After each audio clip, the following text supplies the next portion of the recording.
Welcome to Threads of Enlightenment, a podcast devoted to helping you overcome challenges in your life that prevent you from becoming the best version of yourself.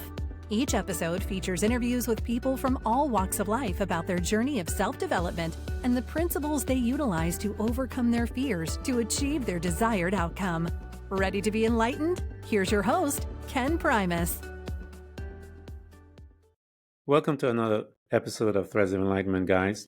My custom is to welcome our guests because I know they're coming with a couple of things very expensive. Time, 24 hours given to every single man and woman on this planet. How you utilize time will tell me much about you. And as I have learned as an older gentleman how to honor and respect time. Well, when I was young, just like everyone else, man, I thought I was going to live forever. But I disrespect and dishonored her. I didn't understand the value of who she is. But I'm telling you guys, learn to value her. The other is the journey. The journey is a powerful creator that has created each and every one of us who has gone through it. And it has given us certain things. Eric is here, and we want to honor him for coming, but we want access to those things that the journey has given it to him. And those things are, we label them as wisdom, insight, knowledge, all of those different things. And so why do we want that? Because it'll help you and I to become better human spirits while we're here on this planet. Eric, thank you so much, man, for coming to Threads of Enlightenment. It's an honor and a privilege to be here, Ken. I'm excited for our journey together here today. I am as well, man. I love what I read because that your story embodies the purpose, if you will, of Threads of Enlightenment. And so I'm excited. As my custom here on the site, and I alluded to it to you, but I didn't tell you what that question would be. And that question is, how do you serve mankind? It's a really interesting question. And to be fair, one that I was a bit ready for, having listened to a few episodes before coming on. So maybe I cheated a little bit, but that's okay. No, that's good. I like that because it tells me that you have guts. I always tell people when you listen and you came on, I'm like, yeah, we're ready. Yeah, so I think there's a couple of different ways that when I think of how I serve mankind, it's multi-layered. Mhm. First and foremost, I use tools like coaching and mentoring in one-on-one settings and group settings to help move people from their current reality through their roadblocks and impediments to their desired reality. I think then that service continues. Those people who I have transitioned through to whatever desired reality that they have, I like to call it their world-class life. There's a trickle-down effect of they are now living in the best element of themselves and are having a positive impact on those around them. Yeah, and that's Then there's my bigger mission. The bigger mission is driven by an experience that I had in, I think it was 2011, of getting the chance to go to Haiti and experience the world's water crisis firsthand, seeing communities without fresh water, clean drinking water, helping them, working with an organization there, get access to that, and then seeing their life change with just the simple pump of a lever and clean water coming from the ground drives so much of what I do in serving the world and the globe and just mankind in general with how do I be in service with my resources that I'm able to generate, my time that I'm able to give to better other people's lives and tangible ways like that. Yeah, I try my very best, Eric, but I understand because most people are focused. They have their little focus, on their little world. But when you step outside of your little world, there's so much going on in the outside. And I think one of the things I used to have my kids do because they had a little more than some.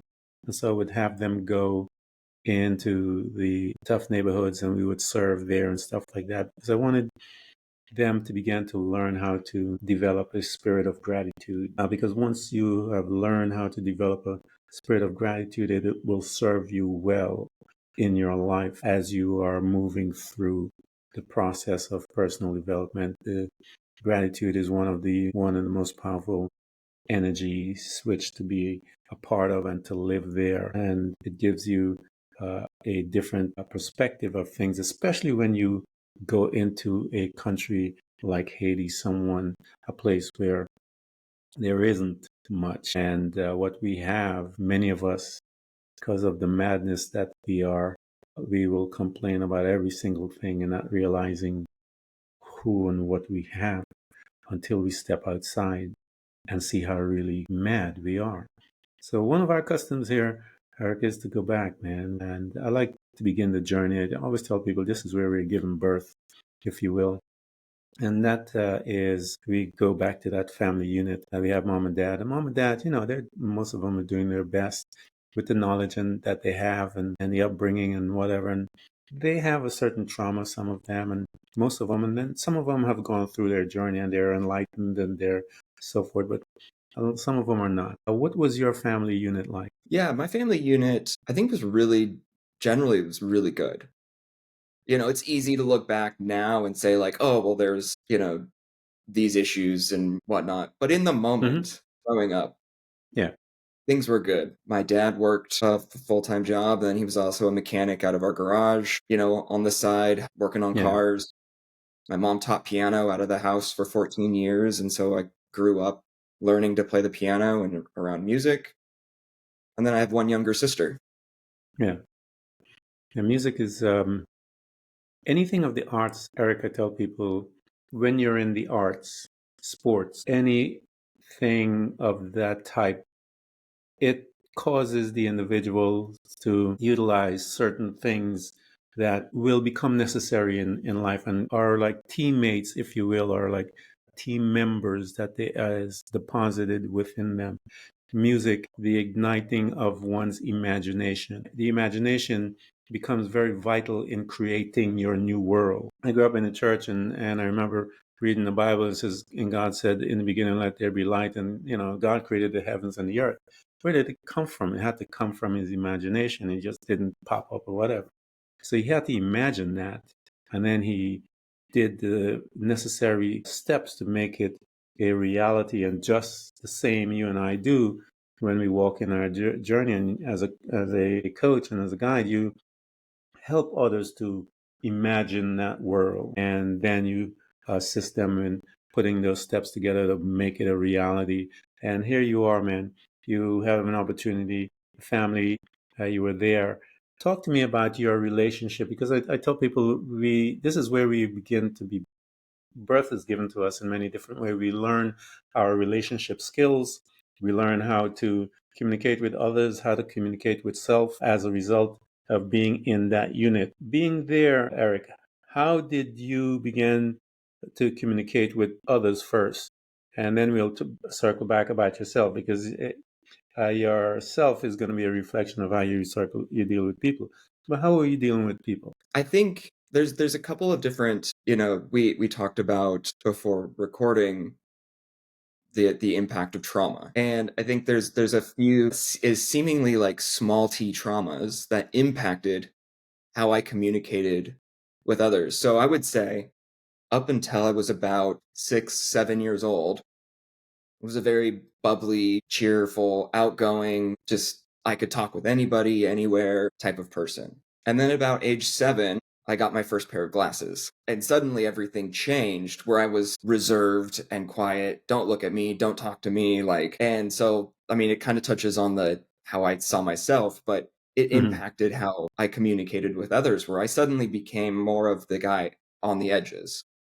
I was in the shadows, just observing, didn't really put myself out there, didn't really communicate with other people. And so that was a big impact. And that really, frankly, led me all the way through my 20s and even into some of my 30s, that sort of mentality. Let me ask you a question, Eric. Glasses is nothing. There's tons of people that wear glasses at a young age, if you will. How did you having glasses cause you to retreat? Where did you think you picked that up from? That's a really great question. I don't know if I can really pinpoint it. I've done a lot of self-reflective work in therapy and all of these types of things. Yeah. And there was just, I don't know, there was something in me. Maybe it was the impact of my peers on the playground, with the four eyes, chants, making fun of people. That just all of a sudden I was the brunt of the joke instead of the one portraying the joke is probably Yeah. likely where most of it came in. But Yeah, yeah, there's it was just usually, I apologize for that. There's usually a genesis for the trauma.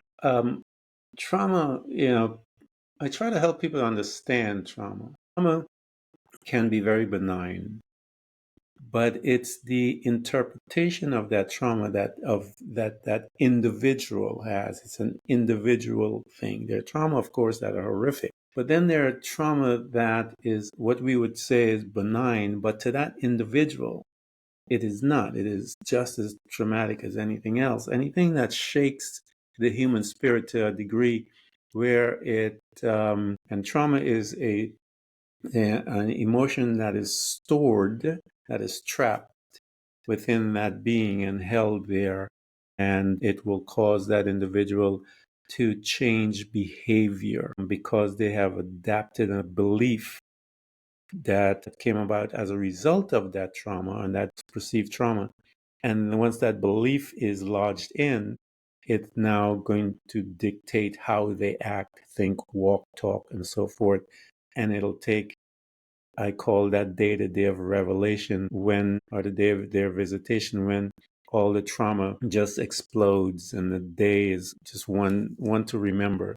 And that beginning of their journey, if you will, and they're now going to unpack all that stuff that was sitting in there.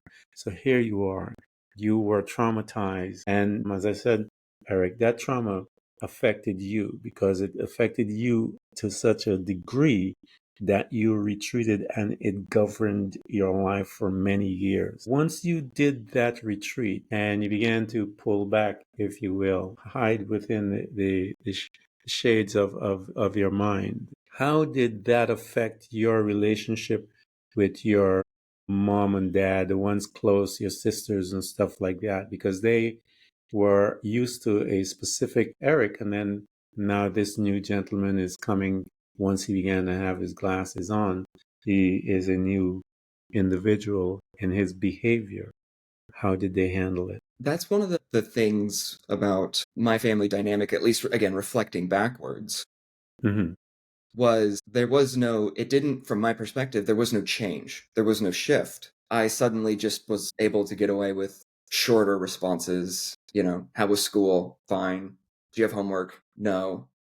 Just quick, short. And again, this is no fault of their own, but Mm-hmm. they were also working into the evenings. And so there was a lot of just me and my sister, unstructured time.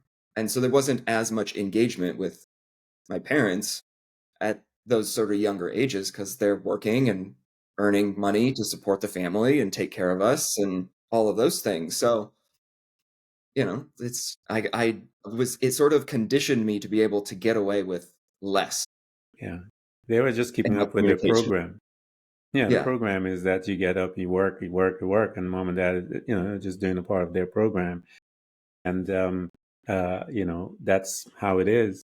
And a lot of us just stay in that program. As you're moving through life, Eric, and I know how high school would be with glasses. I know how those languages and how the kids are. They can be pretty tough in there. Talk to me when you're looking towards college. What field of study did you pick, and why did you pick that field? Well, that's a deep story in of itself. I chose to be an electronics engineer for my field of study because my high school gave us 1 hour of college and career prep in the last month of our senior year of high school. And in that 1 hour, I took an online assessment of sort that said, here's what you would be good at.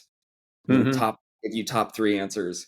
I don't remember the third one, but it was electrical engineer or butcher. And I'm like, well, I don't really want to be a butcher, so I guess I'll be an electrical engineer. Oh, that is funny. And that was the decision. That was how I made the decision to go into electrical engineering. And my first quarter, I almost failed out of the intro electronics course because it was so ill-fitting for who I was. Yeah. Yeah, I remember when I was a young kid, my cousin had this radio, and I was so fascinated with this radio, and I decided one day to take it apart to see how it worked. And as this little kid, and I sat down, put it all back together, and So I said, I want to become an electrical engineer and build stuff. And so, yeah, I did something like that and realized as I was going through all of it, that at one point I'm like, I think I would kill somebody if I continue this thing because Yeah.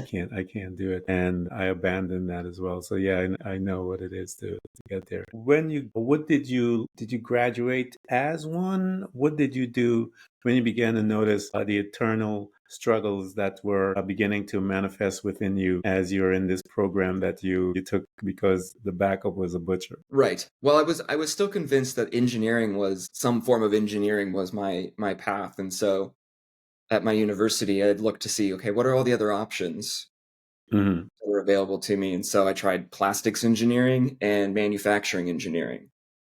And both were just dry and boring and just not a good fit for me. Yeah. So my parents sent me another sort of like career assessment test. They had done a lot more college prep for my sister, I think, because they saw how little I had and how much I was struggling. Yeah. Again, no fault of their own. I'm the oldest, and it's Yeah. like Hmm. learning. Yeah.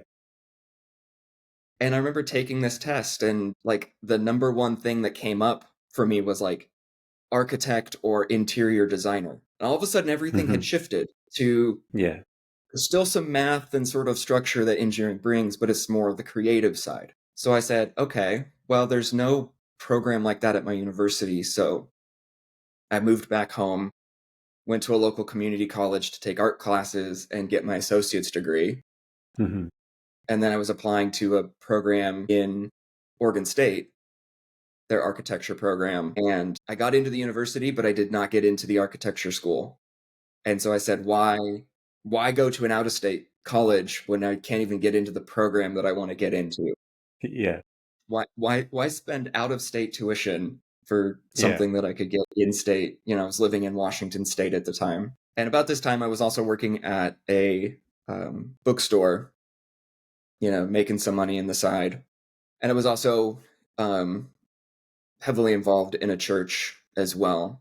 And one of the guys that I was talking with said, or one of the guys I was working with asked me, he's like, well, what do you like doing? And I was like, well, I like working with the youth in my church and kind of mentoring and helping them. And he's like, why don't you do that? Yeah. And so I'm like, okay. Well, I went to a small private school then, and my sister was going Hmm. to study to become a pastor because I'm like, that Yeah. seemed like the logical next step. So but even then, I bounced around like, what type of pastor? Is this actually the right direction?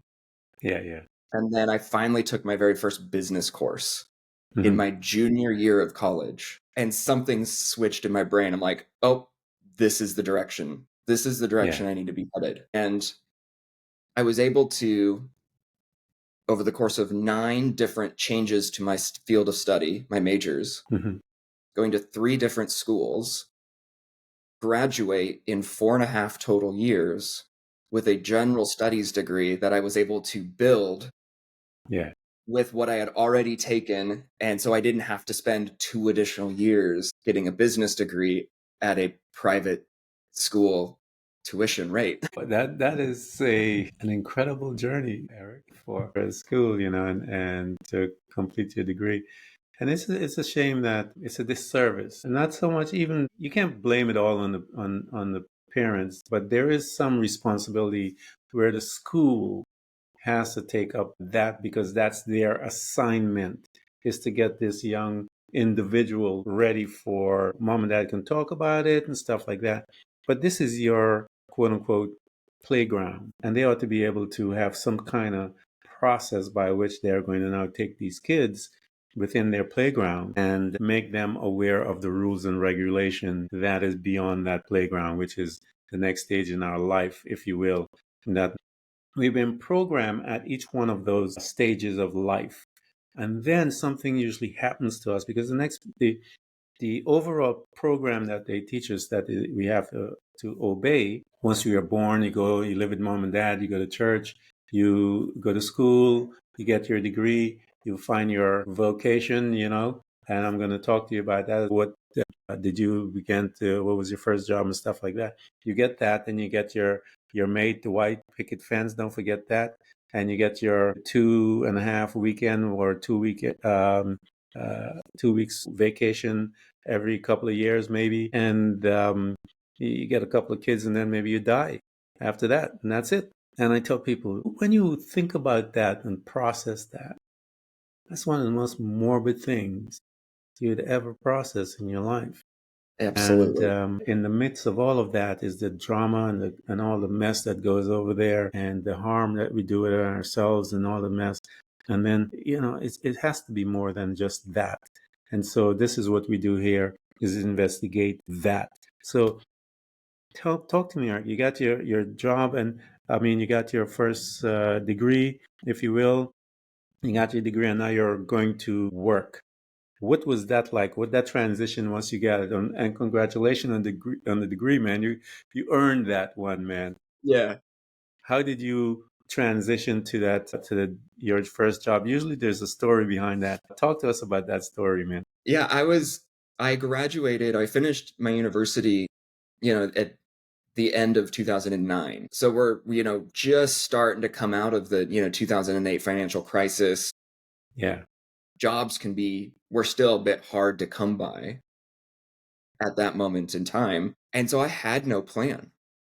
I had just with my university, it was just sort of like, all right, what's going to show up first? yeah, And to my parents' credit, my dad was like, well, I know that at my company, they're hiring in the call center, which is where he got his start in the yeah, company. He was one of the creators of this call center. It's a big multinational trucking company. And I had no experience with semi trucks. I had no real desire to go into transportation or anything like yeah, that. But I'm like, shoot, I'll throw an application in. It can't hurt.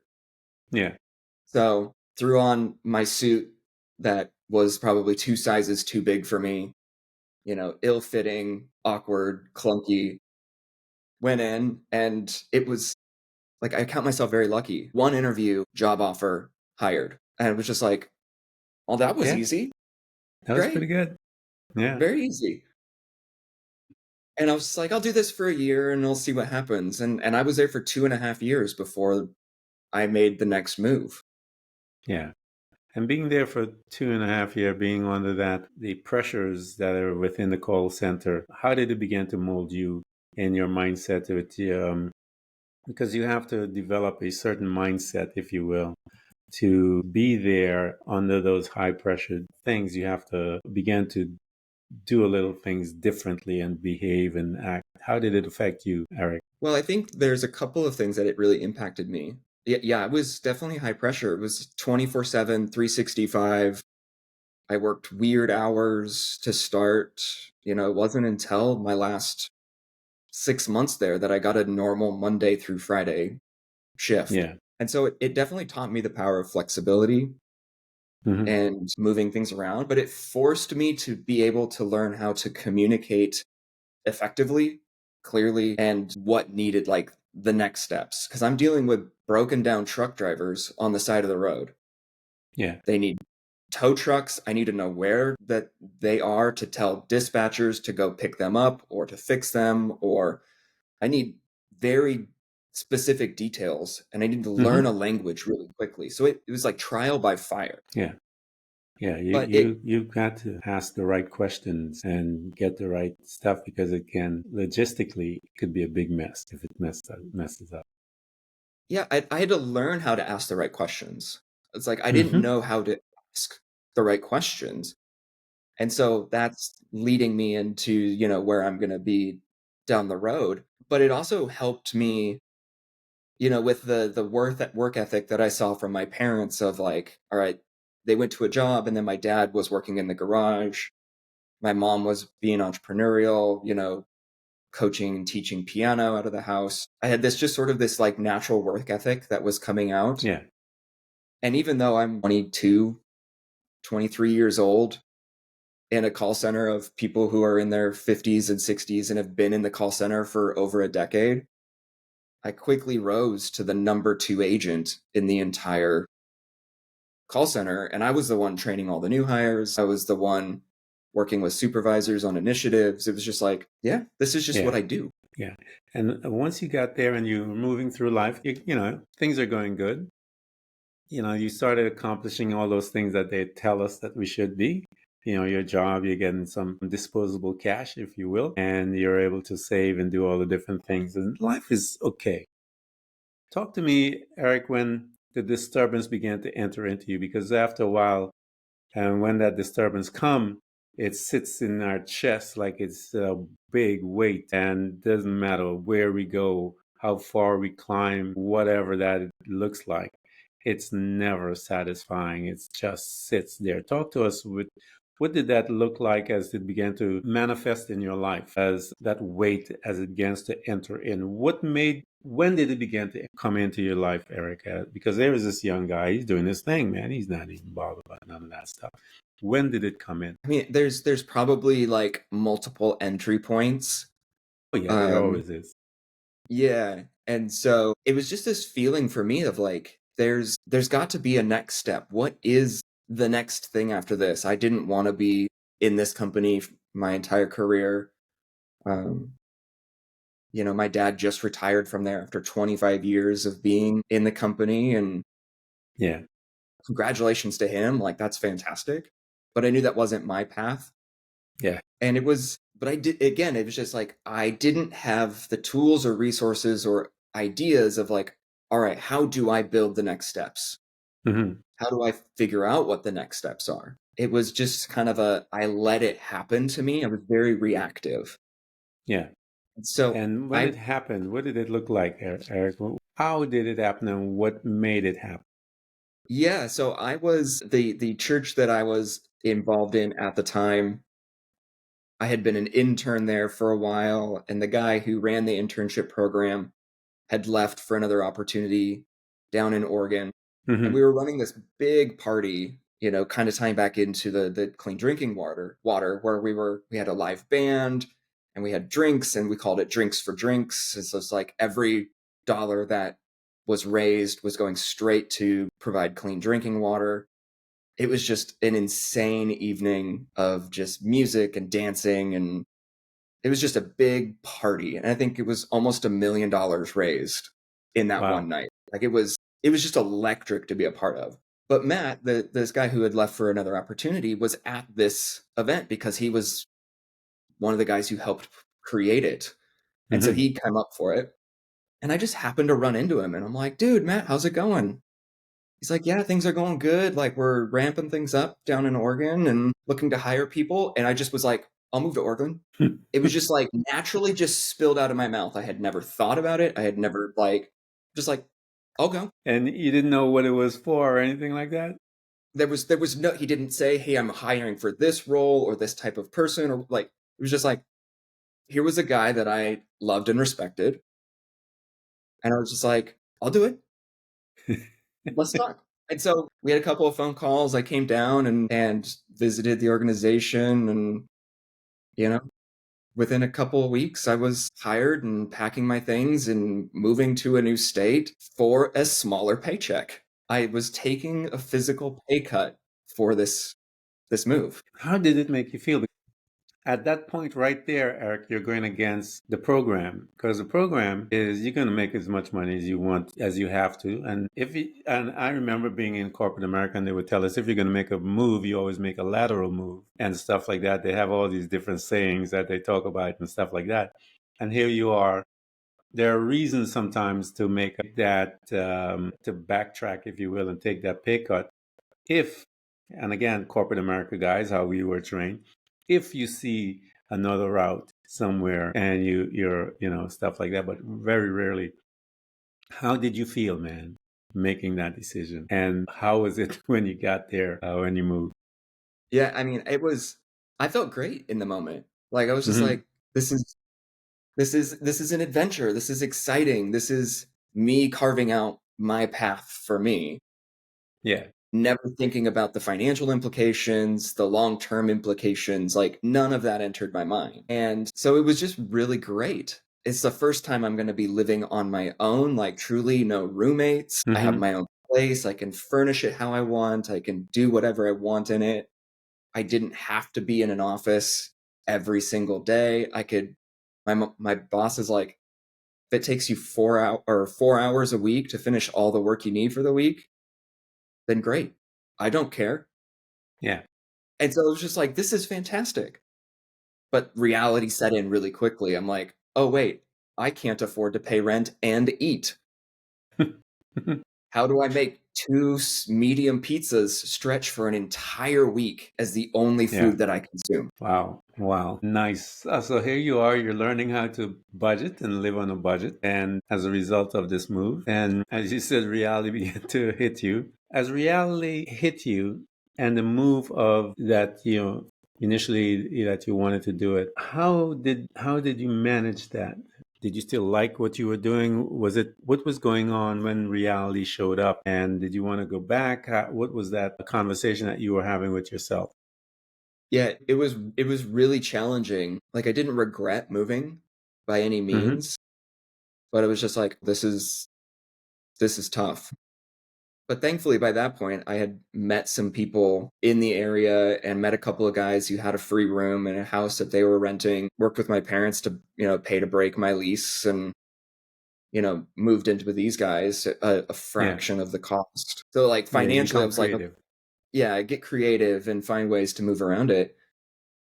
But that job only lasted me 7 months before the organization went through major financial issues and I was one of 4 people let go. And so Wow. now all of a sudden I'm like now down to zero from a Mm-hmm. financial perspective in a different state. So I made the decision to move back up to my parents' house. My mom had transitioned from music to office manager at a real estate company. And so she had an opening at the front desk, receptionist to like, she's like, hey, you can fill in temporarily while we're trying to find somebody. So now I'm all of a sudden taking more pay down, cuts down, Mm-hmm. further like reduction in my sort of, I'm just answering phones and making copies and Yeah. getting coffee for people. And so it was a real low time in my life. Now, this is the space that a lot of people, I know what that looks like in that low time.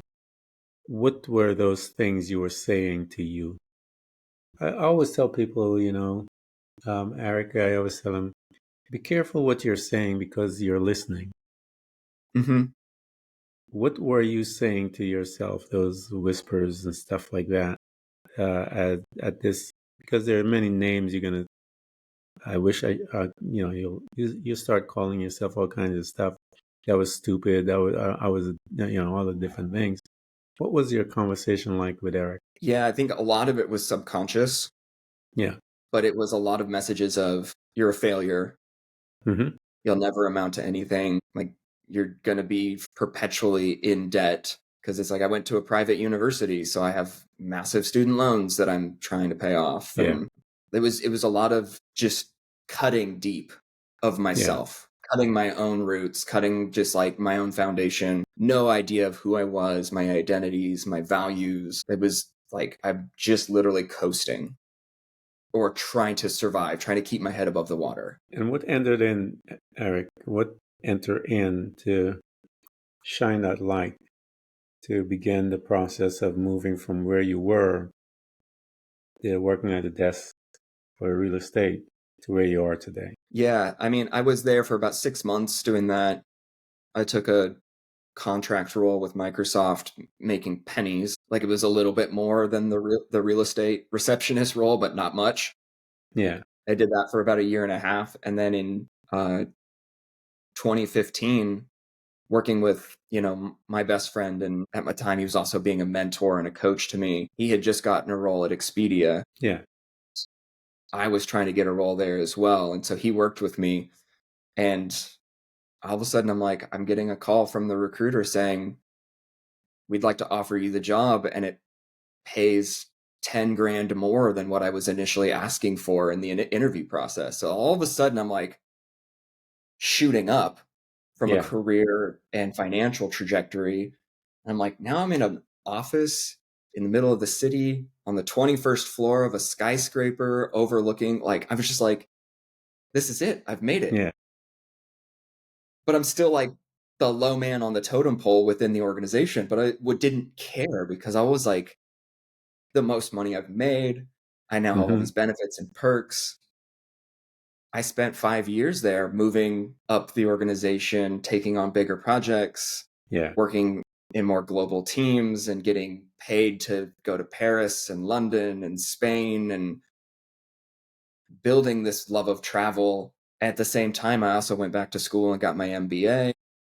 Yeah. It was just like, it was a 5 years of like self discovery and rebuilding myself and redefining myself until, COVID hit, and working for a travel company during, a pandemic means my job is now eliminated. So I'm Yeah. back to square one again all over in 2020. Yeah. Life is it's interesting, isn't it, Eric? It's a lot of the way how the outside forces interject themselves into our life, and this thing that globally they say you're born, you go to school, you get married, and they never talk about all the outside forces that come into that little picture and get you all over the place before you get to that grave. So you have to learn a lot and about the things that they did not say anything about. And here you are, man, traveling. Also, I tell people it's always good to travel because it'll open, give you a different perspective of things, a lot of different ways that one begin to interact with different cultures and people, different belief systems, and so forth. And as you do those things, you'll get and gain insights that will show up later on in your life. And I tell people everything that you do in life will be utilized. There's another thing that I try to educate people. I do not believe that we came on this planet to get a job, Eric. I don't. I believe that everyone came here for an assignment. And I grew up in a church. Jesus is walking, and we have these men in their corporate job at the time. They were fishermen. These guys were doing their thing. And I'm sure they were having conversation about whether they like it or not. Because Jesus comes and he yells, "Hey guys, follow me and I'll make you fishers of men." And they jumped off because they must have had those conversations. I don't think there's I can move laterally. I don't think this corporation I can move any more to make more than what I am and whatever. But there must have been something in them because when Jesus makes a statement, fishers of men, do you know what that is? At that time when Jesus comes and says to them, "I'll make you fishers of men," they had no clue what that means. No, but yet these boys jumped out of that boat and they came and they followed this man. And then the next thing you know, the fishers of men term analogy, you have many of them dying horrifically, some upside down, crucified, all kinds of stoned to death. I mean, just crazy stuff. And so that was their assignment. But Eric, they were working men, and he pulled them out of their work and tell them that's Mm-hmm. not what you came here for. And so I don't believe we came here on this planet to work like that. I think the assignment was designed to sustain us because Peter said, "Silver and gold I don't have, but what I do have," he did have some stuff. And that stuff was able to become a servant, and living as a servant, he was being able to sustain as he exercised his authority and walked in his assignment. So here you are, COVID shows up, you're back to square one, if you will. And what do you do? Here you are. What is it now that you're back again to this level? What is it different now that Eric sees that he can do than he didn't see several years before? Yeah, one of the things was learning from the first time of being laid off and just taking advantage of and applying for the services that are available to me. So the first time I laid off, I didn't apply for unemployment. I didn't apply for any of Yeah. these things because I didn't know they existed. Mm-hmm. And so it was like I had to be like a hustler to get Yeah. that, like, even if it's just minimum wage job to get money coming in. And Yeah. so like I apply for the unemployment, and that gives me a little bit of breathing room to be like, okay, I've got a little bit of time, but I have to be diligent with my actions. But about this time, I had been following a coach on Twitter, and somebody who I was really interested in just like learning from. I was still not fully sure what this thing of coaching was, Mm-hmm. though I knew that I wanted to be a coach at 17 because I went to an Yeah. info section at my local public library. But again, life and society dictated go to college, get a job, Yeah. do these things. And so I didn't do anything with this information that I picked up at 17, at least consciously. I think subconsciously, all of those gears were moving and churning as I'm Mm-hmm. going through my journey. And I get an email from her to like part of her mailing list. And she's like, hey, I'm opening up a couple of spots. First come, first serve. And so I said, I've got time. I will like one of those spots. And I ended up hiring her for 4 months, Mm-hmm. utilizing some of my precious savings of like, this is taking away from potentially my runway of survival. But at the same time, I'm investing in myself and my growth. And, she was all about, she was an embodiment coach. So how do you connect the mind, the body, the spirit together as sort of one communicative element Mm-hmm. to be able to pick up on things that your body might be telling you that you're not listening to and vice versa. Yeah. And so that was really powerful and transformative because in that same time, I remembered 17-year-old Eric sitting in an info Yeah. session about coaching and realizing, hold up, this is actually what I want to do. What I'm receiving right now is what I want to do for others. Mm-hmm. And so I applied for a coach training program, again, taking up some of my valuable runway and resources, financially speaking, but realizing I'm like, this is the investment in me that I need at this point. And so in 2021, I, put my shingle out into the world and said, hey, here I am, a coach. But at the same time, I also needed to go back and get another job Yeah. because, the first time you step into any kind of business that's service based, that's relationship based, it takes a long time to build that. It's not an overnight, like turn the switch on and the machines run and the widgets come out and you make money Yeah. instantly. Mm-hmm. Yeah. It takes time. Plus, you're still going through some stages. There's the imposter syndrome. There's a lot of uncertainty that you're going through. You have to.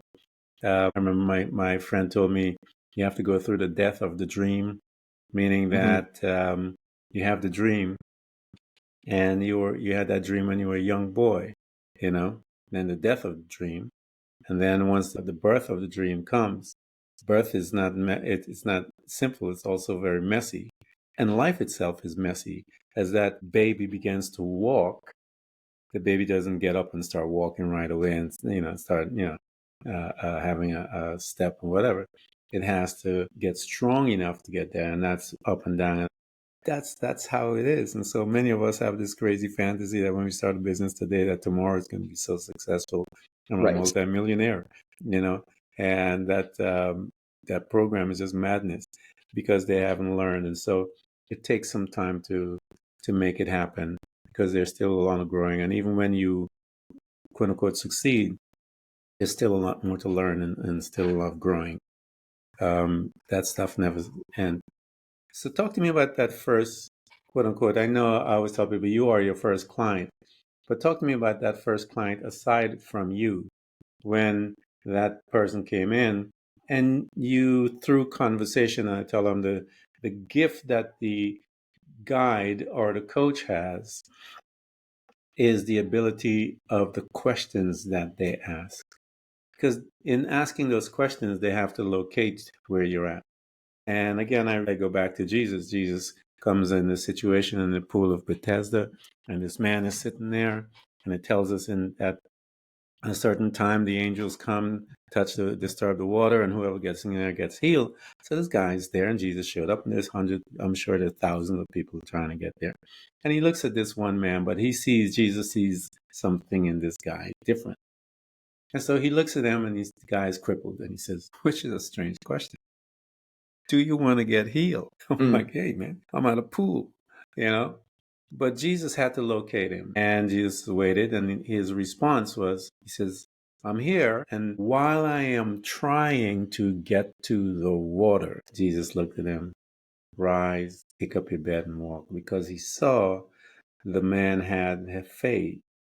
He just The distance was what was the problem. But he had the faith to get his healing. But his distance, because of his state, he was crippled.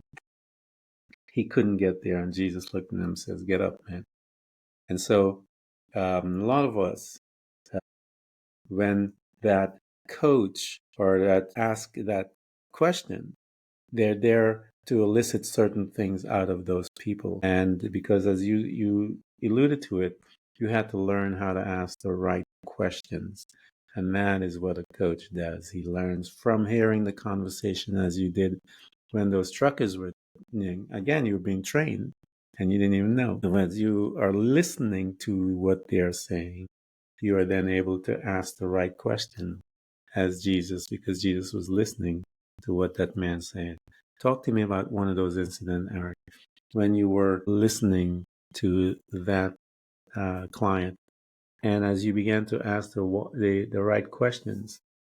Talk to me about that transition. That is a powerful transition from that dark perspective that had kept them in bondage for so many years, when they began to transition into that new truth. And the principle that it's in the Bible, you shall know the truth, and the truth is going to make you free. And so when they see their truth, whatever their truth is, in that situation, they get that revelation, and truth comes in, and they are so excited. Some of them cry, some of them laugh, whatever, however they release that trauma that was there.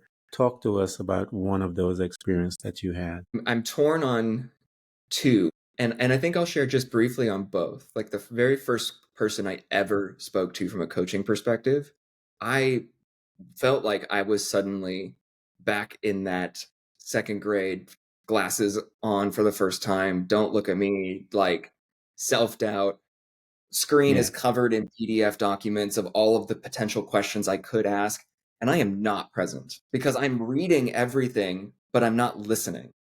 Yeah. And so I struggled to get through a 30-minute phone call with a close friend who's helping me out in my training.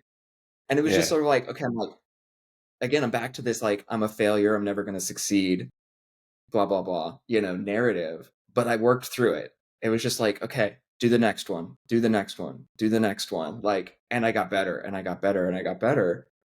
And the one that comes to mind as far as like the opposite side of that is with a client that I'm actually currently working with. There's many examples before this, but I love this one because she's somebody that I've known for over a year outside of the world of coaching, but we just started working together from a coaching perspective. And she comes to me in the very first session and she's like, "Eric, I want to be a writer." And I said, "How have I known you for this long? And I'm just now finding out about this desire for what you want to build with your life." And she immediately was like, "Well, I'm scared to share it with people because I'm feared of being judged or not being good at it." And I'm like, these are all the things that I was thinking when I started coaching. These are all the things that I felt when I was going through all of my down times. It's like all of that lived experience that I have created that space for her to be like, I'm immediately opening up and sharing my deepest, darkest dreams. And now how do we build on that?